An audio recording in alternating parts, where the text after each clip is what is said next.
Hello, I'm Amitabh, Vaidya, co-founder of Xtrawrkx. We are here in Dharmshala for the Summit on Summit event organized by Xtrawrkx, which fosters the EV ecosystem within India.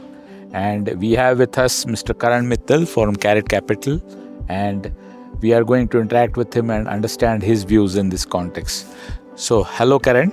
So, Karann, what inspired you to explore investment opportunities in the EV space? So, when I was setting up Fund 1, we were toying with the idea of how globally every country has a mobility fund.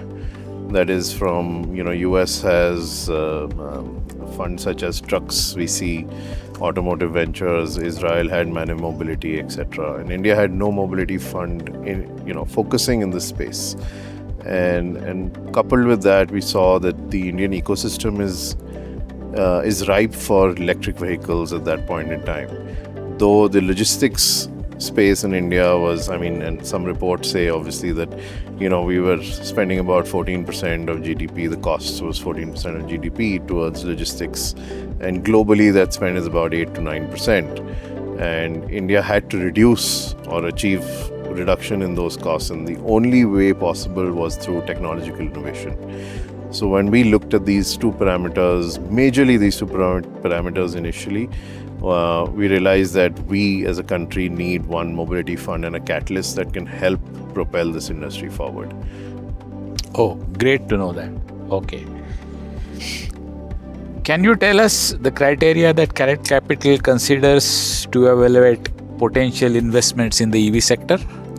Absolutely. So, Mr. Amitabh, what we typically do is we're very well, let's say, clued on to the sector. So we do a macro to a micro analysis mostly. So our macro thought process stems from the fact of, what are the sectors that are growing, which are the fastest paced sectors within or subsectors within this sector that we look at.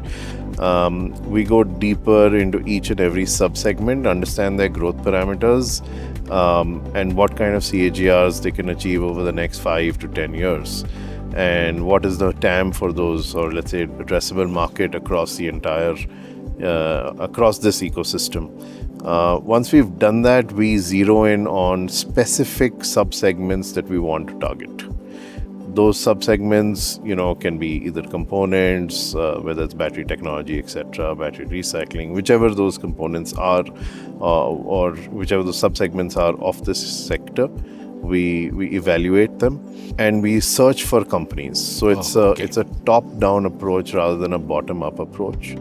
And once we zero in on any of the companies that we think is valuable for us or we want to evaluate further, then we start going deeper in those companies, their competitors, the founder, the business model, the unit economics, the technology, and whether this is viable and scalable for the Indian market.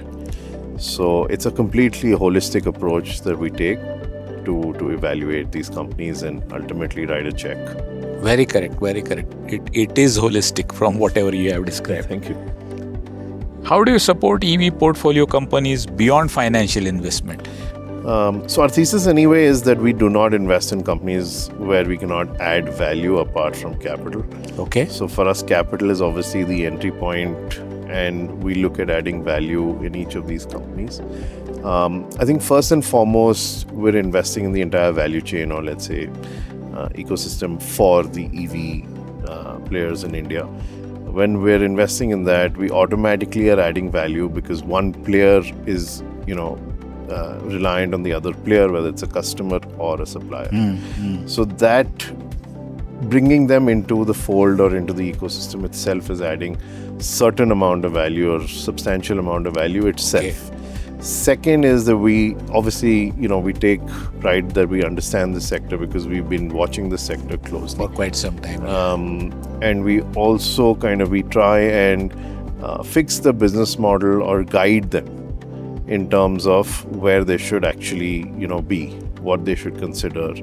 And as every fund does, over and above this, introduce them to next round of investors, etc., so that they can continue growing.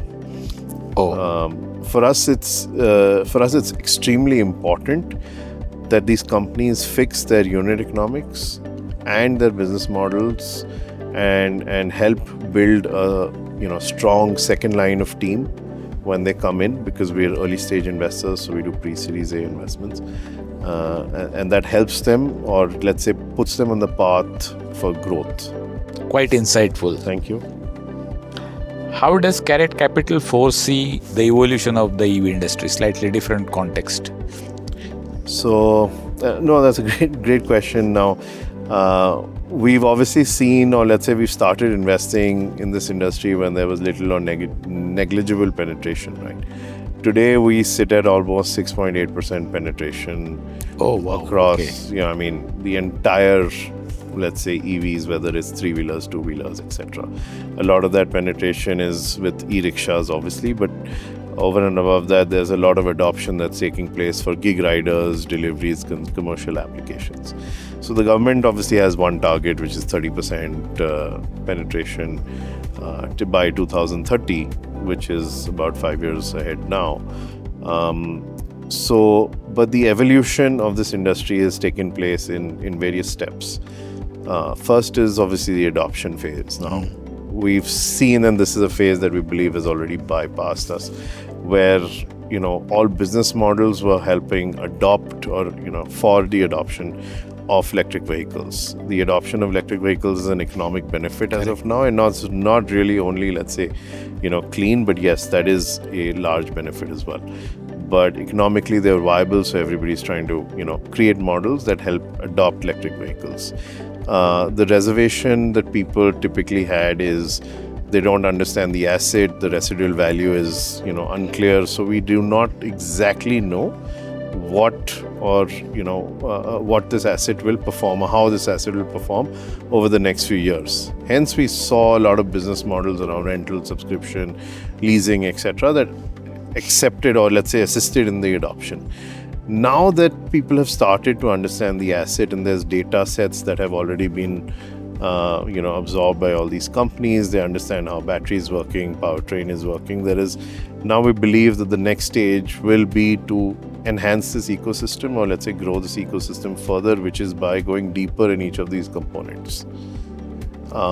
This, we believe, will be the second phase, which is what we're trying to focus now, whether it's battery recycling, etc.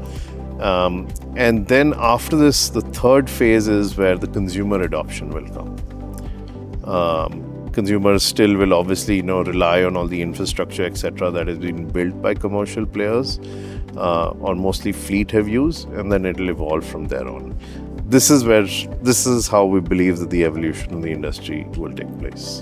Oh, very well said. And that was quite a studious comment. Okay. Lastly, what advice would you offer to entrepreneurs looking to enter EV space based on your organization's experience and insights? So the biggest and the most important advice that we've been offering to entrepreneurs who want to enter the space, let's say early stage, is whatever product you're building or whatever technology you're building, please make sure that you have certain kind of IP or USP in your product that differentiates you from the other players. We've seen a lot of me too, or let's say copycat products being built, and we feel that